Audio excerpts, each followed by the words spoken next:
นางฟ้ามีเดือยเปลือยกายนางขายถั่วด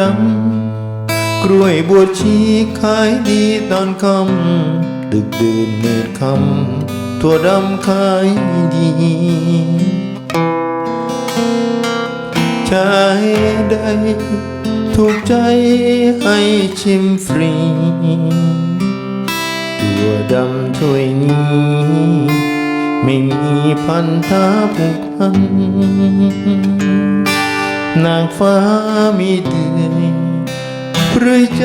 เพียงให้เธอรู้น้ำตาที่มันซ่อนอยู่ข้างหลังรอยยิ้มทุกวันเพราะความเป็นจริงคือโลกแค่ในความฝันต้องการแค่สักหนึ่งวันที่โลกของฉันนั้นเป็นจริง